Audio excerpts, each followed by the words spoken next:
Bismillahirrahmanirrahim. Assalamu alaikum. Welcome to Newsroom. I'm your host, Omar Khalid. But today is the 12th of March 2024, and these are the stories that we will be highlighting during the course of the show.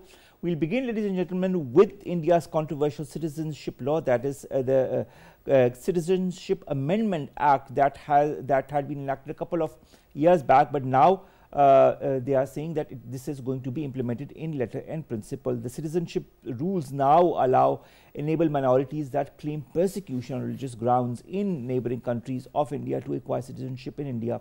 This had been said by the government, but at the same time a lot of question marks are also being put up by the opposition parties and other analysts who say that the timing of it is very strange, because this is just coming a few weeks before the actual elections are to be held in India, and that is April, May this year. So what does all of this bode for those who could take advantage of this and those who could not? We'll be highlighting it in our first segment. Then we'll be talking about Israel's war on Gaza, day 158, with of course at least 9 people killed when Israeli forces targeted aid seekers in Gaza. Again, this is the 4th such incident of Israel targeting these bystanders who were waiting for their food.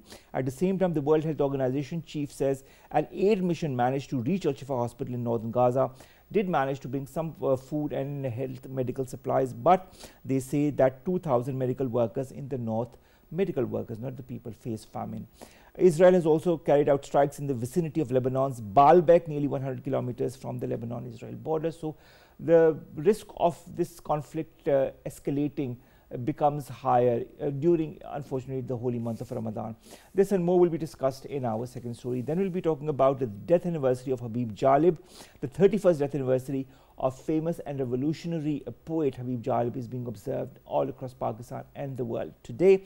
His original name, Habib Ahmed, who started writing poetry at the age of 15, influenced by many like Jigar Muradabadi, and used to write traditional ghazals, but of course he was part of a progressive movement and a progressive poet, and wrote against many martial law movements, due to which he was incarcerated. But his poems, his work lives on, and so do all the songs that he has written for films in Pakistan. And finally, we'll be talking about the British Princess Kate, who has apologized over an edited video of her with her family.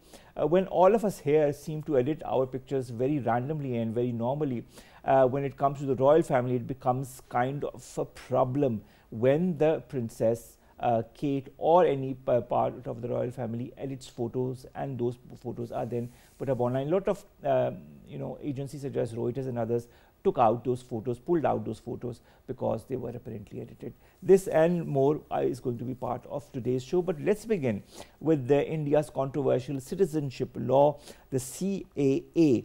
Now, together with the equally controversial move to set up a national register of citizens, this is designed so that non-Muslims caught in the NRC dragnet would be able to use the Citizenship Amendment Act route to regain citizenship, leaving Muslims out, which is a bit strange, but nevertheless doesn't come as a surprise as far as Modi's government is concerned. We've been joined by Jauhar Saleem Saab. He's a former foreign secretary. He's right here with us in the studios. Thank you very much, Jauhar Saab, to have joined us. Jauhar Saab, the CAA was enacted 4 years back during the COVID times, if I'm not wrong.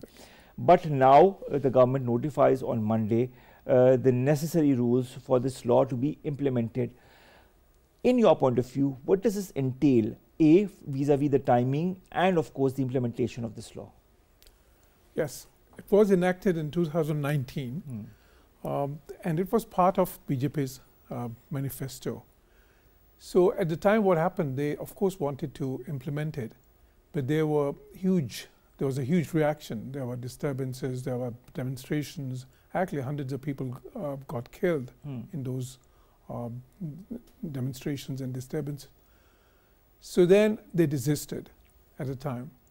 But now, close to the elections, it's very clear what they're trying to do now, because now Modi said, okay, because it was part of our election manifesto, so we have to implement it before the next. They're trying to garner more Hindu votes very clearly. This is because this is very much in keeping with their Hindutva agenda. Now, what does the law entail? Basically, what it says is that the six communities, like the Hindus, Parsis, Jains, Sikhs, Christians, these different religions and the members of sort of, these faiths who are minorities in 3 countries, which is India, which is Pakistan, Afghanistan, and Bangladesh. So 3 Muslim majority countries. And the Indians claim that there the minorities are being persecuted, particularly these 6 faiths, minorities comprising of these 6 faiths. And that is why we are allowing them, they can come to India and, but only those who came before 2015, that is 31st of December 2014. So they would be given the citizenship. That's what the Act says. But on the other hand, it's very discriminatory because you see, Muslims, okay, naturally because they said, okay, Muslims coming from Pakistan, Bangladesh, Afghanistan can't be included because there are no minorities there. But what about Muslims coming from Sri Lanka, for instance? What about the Muslims which were being persecuted in Myanmar? So they were not included in this, and that was a clear discrimination. Then again, what it does is that there are already like thousands of Muslims, in fact, hundreds of thousands perhaps in certain states, where they were not included in the national register, and because they had migrated from other countries, like Bangladesh, for instance, or Myanmar, and they were not being given citizenship.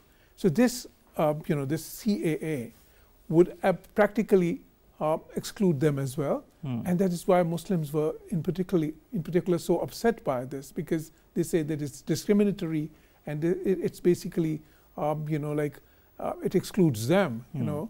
It's designed to exclude Muslims, and it's trying to ensure that so many Muslims do not get Indian nationality. That is true. We've also been joined by Mushaal Hussein Mullick. She's a Hurriyat leader and a very prominent figure as far as Pakistan and of course the movement in illegally occupied Jammu and Kashmir is concerned. Ma'am, thank you very much to have joined us. I'd like to refer to the CAA again and saying Modi's government did not implement the law after December 2019. As I also talked to Jauhar Saleem Saab, that protests and communal violence broke out in New Delhi and other areas. Hundreds of people were killed and hundreds injured in these days of clashes. Now, the opposition Communist Party of India now, which also rules the southern state of Kerala, has called for statewide protests on Tuesday, that is today. Do you feel this is going to lead to more such clashes and more such injuries and deaths? Secondly, I'd like to quote what the Kerala Chief Minister said, and it was that this CAA is to divide the people, incite communal sentiments and undermine the fundamental principles of the Constitution. Is that the intention, to further discord or create discord between communities and religions? Yes, I agree with you. It's not just about religion or about, marginalizing the Muslims living over there.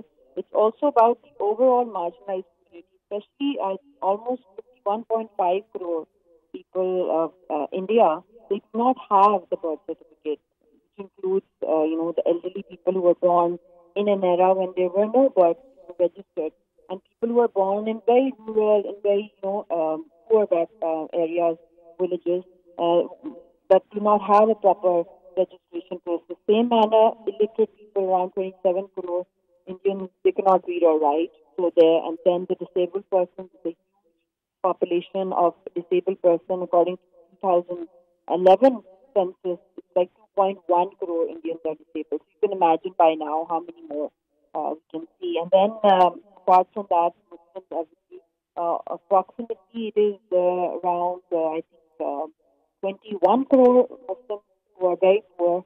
They're not part of this. So yes, it is about dividing. And then women are very vulnerable, who are almost a third of the population, especially of Assam, the women of Assam, and then they don't have documentation.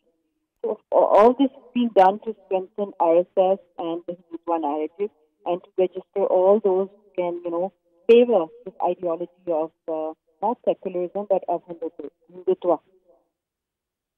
All right, now Mushaal Mullick, you talked about Assam. You've highlighted some of the reasons behind, and of course why this is such a huge problem.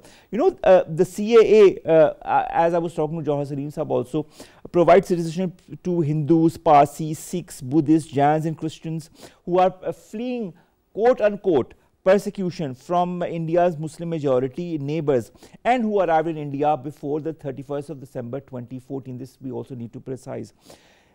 in my point of view, and I'm sure I'd like your point of view as well, isn't it ironic? Because, you know, minorities in India aren't safe either when you look at how Muslims are being treated, whether it be cow vigilantism, whether it be Indian illegally occupied Jammu and Kashmir, whether it be all the other incidents that are happening all across India. What does India, in your point of view, stand to gain from all of this? By, you know, adding more to its populace when it can't even handle its own minorities? Yes, I agree with you. I mean, like, there are a lot of problems with the CAA and the NRC. This is going to affect people. Majority will be Muslims and people from all states, and especially, as you mentioned, that, you know, who face persecution in Pakistan. I mean, CAA is ignoring persecution minorities from other regions such as Tibet, Sri Lanka, Myanmar, as well as Hazaras and other political centers. But when it comes to giving eligibility for Indian citizenship to illegal migrants, there are Hindus, Sikhs, Buddhists, Jains, Parsis, you mentioned, from Pakistan, Afghanistan, Bangladesh, who have reached India before 2015. So it is a clear, marginalization and badly affecting the real,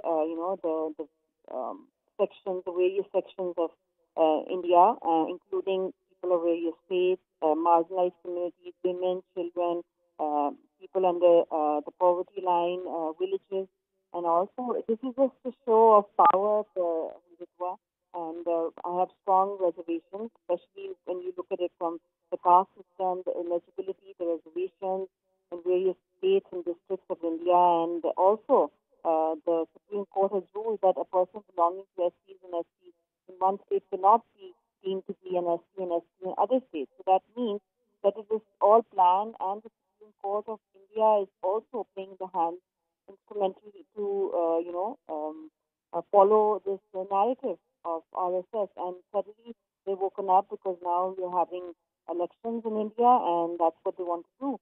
They want to only register those that are following them and that are, that are going to favor a BJP in the future elections. So it is overall economically, if you look at it, from all repercussions that are coming, there will be immense suffering of crores of people. They will be homeless. They will become stateless. They will lose their identity as Indians, and they will be disempowered. A huge chunk, crores of people will be disenfranchised, and I'm shocked at the way it's going. It's going to have a very high rate of economic inequality in India, and this NRC process will, it will definitely, it's going to be disproportionately, it's going to affect the poorest of the poor in India. Then who gains to benefit at the end of the day from the CAA, from the NRC, now that the elections in India are just a couple of weeks away? Yes, and there's going to be high increase in crime rates, also lack of respect for law, and then courts which are already overburdened would be swamped with cases. Crores of people are becoming illegal immigrants by this CAA.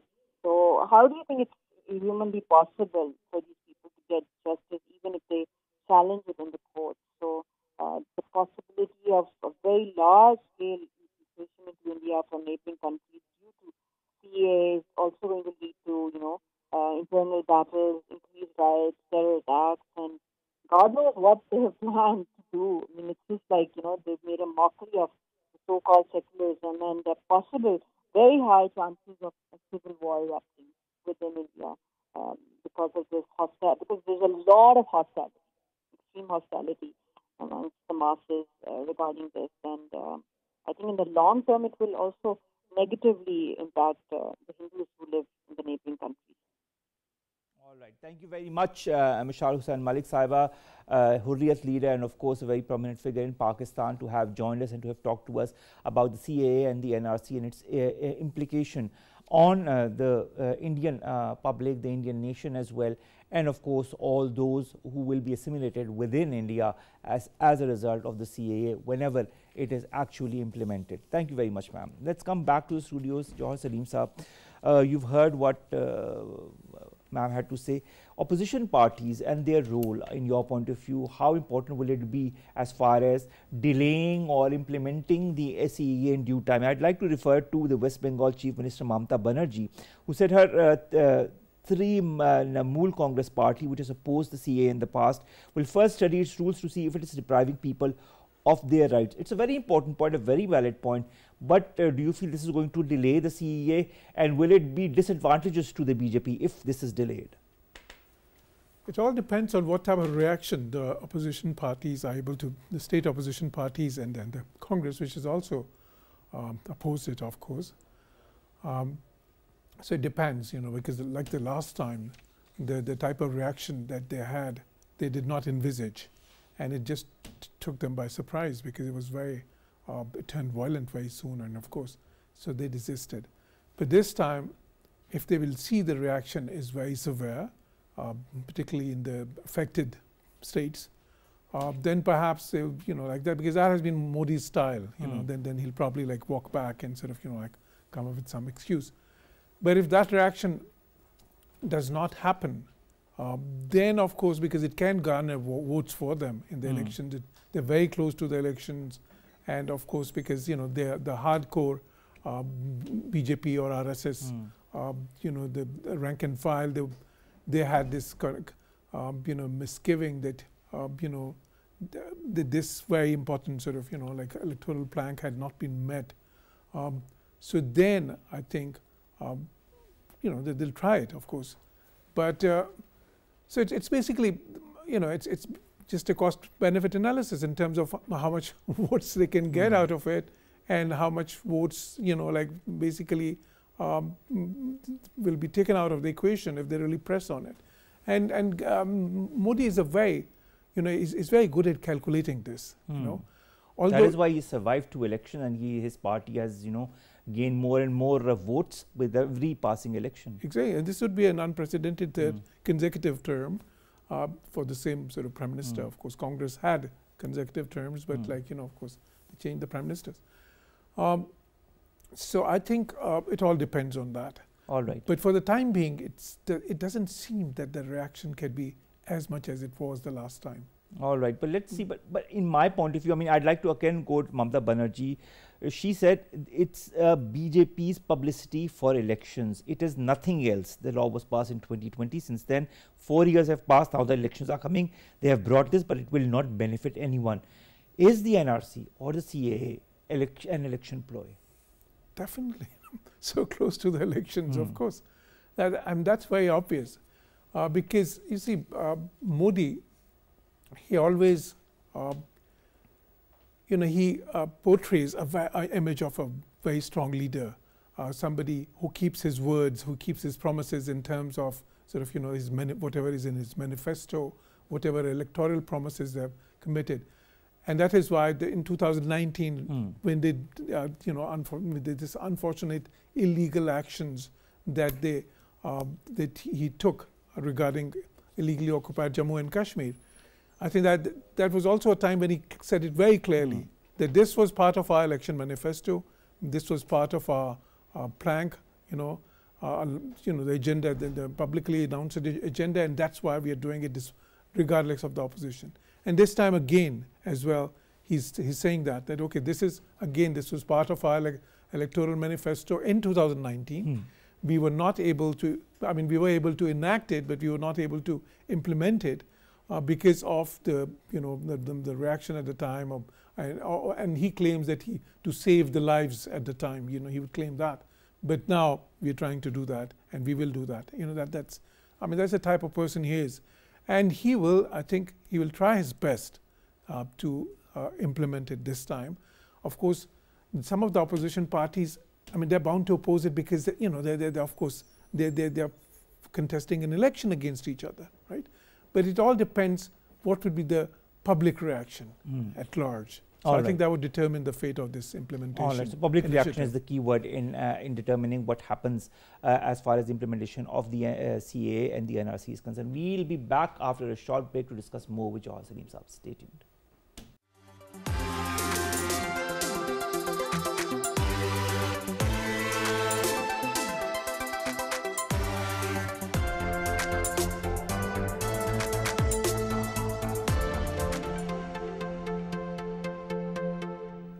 Welcome back.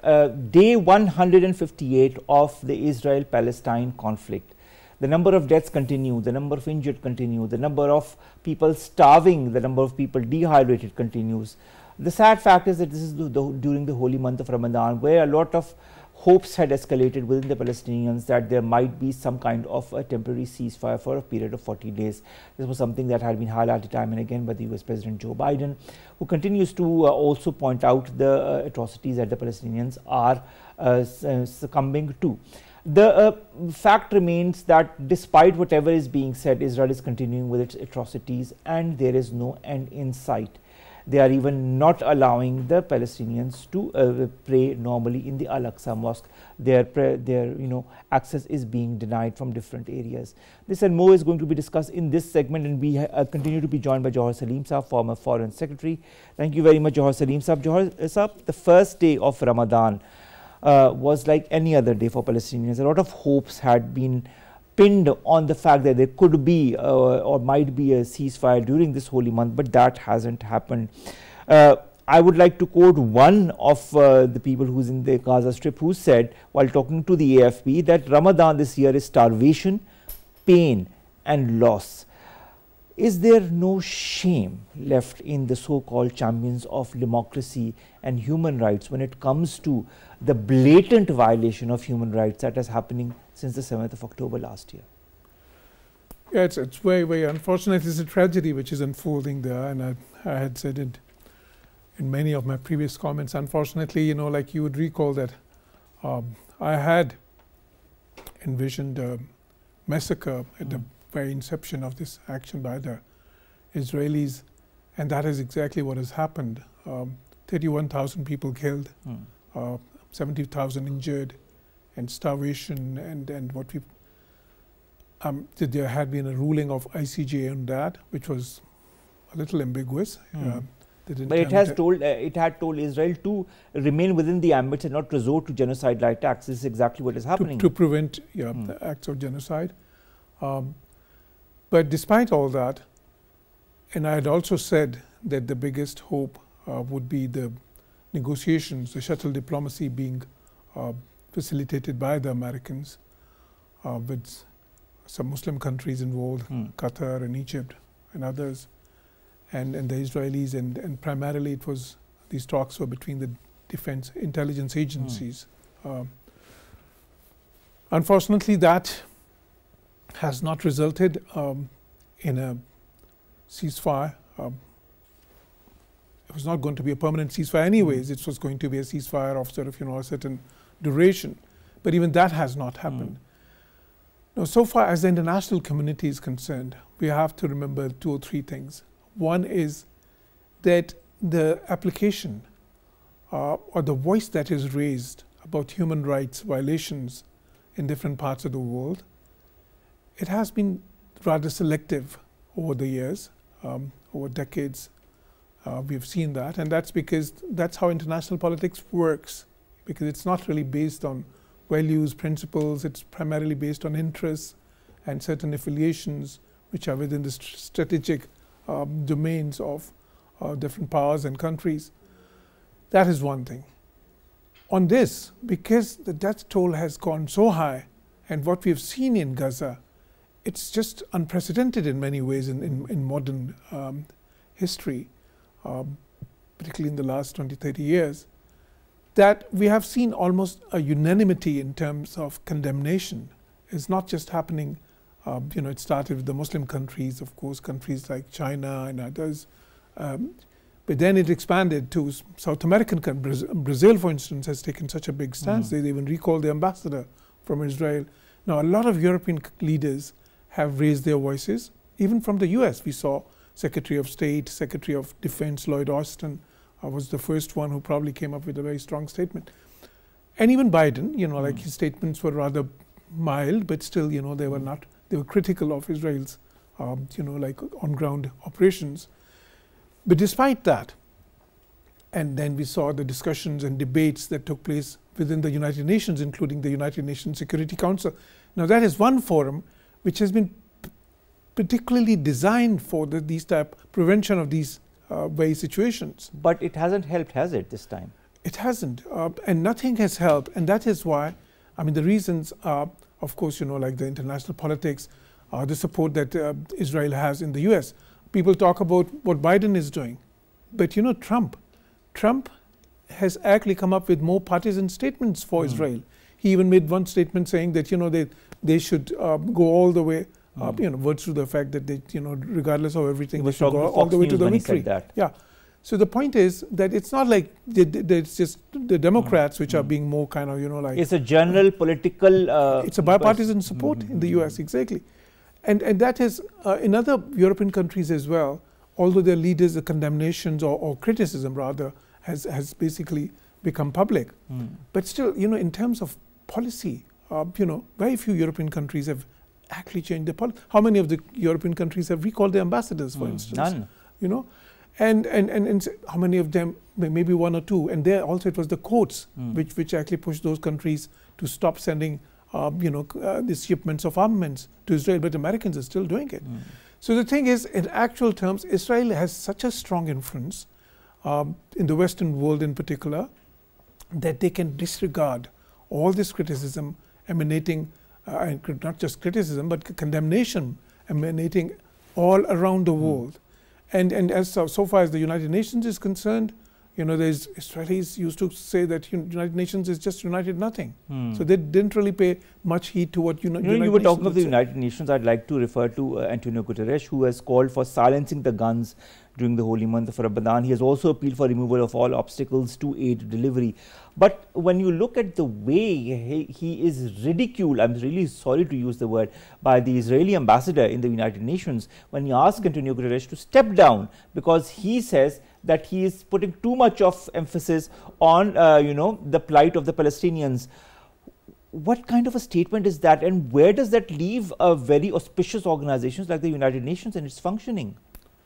Exactly. I mean, but this is nothing new. I mean, this type of disdainful attitude that Israel had adopted towards the UN, it has been seen for decades. It could have been only the American sort of a very strong, decisive position by the Americans, which could have probably influenced Israel, to a certain extent. But that cannot happen given the dynamics of American politics, of the US domestic politics, where the Israeli lobby, the AIPAC, for instance, the American Israel Public Affairs Committee. Although now they're coming up with a committee against the anti-AIPAC committee as well. But AIPAC itself is very strong. It's not just AIPAC. It's really, and Israel is not just. It's not just the Israeli lobby. It's also that Israel has a very important part in the U.S. foreign policy dynamic. That also is there. So I think, and now President Biden is the one I think who is in probably a very tricky situation within the U.S. because of this the situation in Gaza. Because on the one hand, he seems to be in his public statements, and there are some media reports which suggest that privately he has criticized but Benjamin Netanyahu even more. But there's not much he can do on the one hand. The second thing is that in terms of the rank and file support of the Democratic Party, the young are not very happy with what they see happening in Gaza. That might, and that's why in some of the primaries we saw non-committed votes. But having said that, there were recently surveys in the US in terms of the support for Israel, and still that support is very strong. It's over 60%. So in presence of that, and given the Israeli lobby's power there, given Israel's importance in the U.S. foreign policy calculus, I think it would be very hard to see U.S. really pressurizing Israel. They would be trying to convince Israel, but not pressurize. And that is the problem. Now Netanyahu is in a very tricky situation. You might have seen there's a new U.S. intelligence report which suggests that there could be very soon sort of public protests against Netanyahu's government, and his viability as leader may be in jeopardy. Exactly, this is what the report says. Exactly, and if that happens, then the problem is, although the report says that there is a possibility that slightly more moderate government could be formed in Israel, but that's hard to see, because the opposition parties in Israel, for example, Benny Gantz, who's even more rightist. They're even more right. So it's unfortunately it's a very bleak situation, you know, for the Palestinians, you know, the ones in Gaza, and particularly the 1.4 millions in Rafah, you know, like, and it's such a small place. I mean, Gaza itself is such a densely populated region of the world, and on top of that, all of them have just sort of, you know, like, it's a tragedy, unfortunately, and as we speak, you know, like, there's no silver lining in the cloud. Can there be a silver lining if some kind of a truce actually happens? Are you optimistic, still optimistic for that, despite the fact that the talks have broken down more or less? Personally, I think, you know, like, because the Hamas has the hostages, and of course that was a bargaining chip, which could have forced the Israelis to have some sort of, you know, like, temporary truce. But they use this as a bargaining chip to kill, to massacre, and to these tens of thousands of Palestinians. Yeah, they've done that, and of course, you know, they you know, the 7th October, what happened on 7th October, Israelis have used that. I mean, you know, like, and continue to use it. Exactly, but I think what one can see is what one can visualize from this point on. Okay, at some point in time there could be a temporary truce. Okay, that's still a possibility, you know. And if that doesn't happen, because there are also reports within the US intelligence agencies and other intelligence agencies that despite what Israelis have done, they would not be able to totally destroy Hamas. And Hamas this is what the US intelligence report also says. Exactly. And Hamas is you know, it's still going to survive, you know, because of its network and, you know, and especially as an ideology, you know. And that is why I think what one can envision at this point in time is that Israelis, you know, at some point in time would decide that, okay, we've done enough. You know, we've damaged Hamas enough for the time being. Now we can set up another government there, basically, which would be like a puppet government in Gaza. So Hamas is out of the equation in terms of, you know, whatever governing sort of, you know, autonomy they had. And then they would sort of, you know, ensure, you know, their agenda there in terms of keeping sort of, you know, the Gaza under control, you know, to a large extent. And at what point that happens, it depends. That at what point the Israelis feel confident, you know. Now, as we speak, the moot point is whether they will have a ground invasion on Rafah. That is a huge question mark on many people's minds, because if there is one, it's going to create havoc. Exactly, and that could, now there are two sides to it. On the one hand, of course, you know, for Palestinians, it could be, you know, of course, a disaster. You know, basically, the death toll could just multiply, unfortunately. But on the other hand, for Israelis also, it could be very tricky. You know, and there have been a lot of reports regarding that for Israeli army as well, such an action, you know, like, would be very sort of, you know, like, risky. It would entail different types of risk, because, you know, in such a densely populated area, when you have a ground invasion, you know, then there's going to be street to street fighting, and, you know, because the tunnel network that they have, and sort of, you know, and then death toll could increase exponentially to a point where it becomes difficult for you to sustain that operation. So I think at this point in time, they're debating that, and this is going to be critical as to whether they launch it and when do they launch it, and, you know, like, because after that, you know, I think it's probably a little more clear, because, you know, after that, we will probably see some semblance of sort of, you know, like, reconstruction in Gaza, a puppet government there, you know, whatever. There are different models which are being discussed right now. And then the Israelis would control Gaza. I don't think they will have settlements in Gaza. They have started settlements again, you know, in West Bank. But in Gaza, they tried settlements before. It didn't work. And such a densely populated area, the settlements would not be probably feasible. Last question, airstrikes continue attributed to US-British coalition which hit port cities, small towns in western Yemen, killing at least 11 people and injuring 14. This is also coinciding with the first day of the holy month of Ramadan. Happens just days after the first civilian fatalities and vessel loss since the Houthis began attacking the commercial vessels.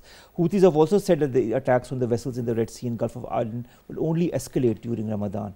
this escalation of conflict, is it going to further aggravate during Ramadan or even beyond? Now, what we've seen is, like, first of all, at the very inception of this military action by the Israelis, there were attempts by Americans, very clear diplomatic attempts, to ensure that this crisis doesn't widen. So Hezbollah, for example, because if Hezbollah would have entered this sort of this whole conflict, then it could have really widened. Somehow, so that was prevented by diplomacy and by, and then they moved their sort of their fleet there, the Americans, and sort of so, and to ensure that the Iranians do not mount any type of an sort of operation to to assist Hamas. I mean, the analysts believe, the Western analysts believe that Iran, of course, has a link with all these organizations, whether it's Hamas or Hezbollah, and sort of I mean, they see them as basically like Iran's proteges, or proxies, so to speak. And but so the Houthis out of these was the only group which had started sort of because they started some sort of actions, and the Israelis felt and the Americans felt that this was basically a demonstration of power by Iran, that look, we do have power in this region and we can trouble you.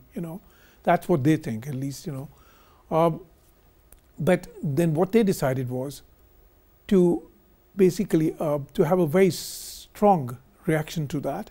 So in their view, if Iran was doing that, so Iran desisted from that, and that is why their action has been particularly, the reaction has been particularly strong, from the Americans and the Western allies. And I think, personally, I think that, Iran would not really like the conflict to expand. It doesn't serve Iran's interests. That is what has been said in the intelligence report as well, basically, that it does not serve. Exactly. I mean, Iran, if you take the Western sort of perspective, that they are sort of, in some ways they can mastermind, so to speak, these groups. It would not be a good idea for them to, to reach a point where the reaction is too strong for them. So Iran would not like anybody to get an excuse, especially at a time when Saudi-Iran rapprochement is going on. Of course, and that has been going on for some time now, thanks to China. Yeah. But the fact is that a lot of complicated geostrategic and geopolitical events could happen if this, this conflict continues for a few more weeks, and this is what a lot of people are afraid of what it could, encapsulate if this further aggravates, this further escalates, how many more countries could maybe involve or not involve themselves in, and how could this also, undermine peace process in this whole region that a lot of countries have been trying very sincerely to. We are a bit short of time. I would have loved to continue our discussion with this, but this is unfortunately, it perturbs me to say this is an ongoing conflict and we don't know when it's going to end.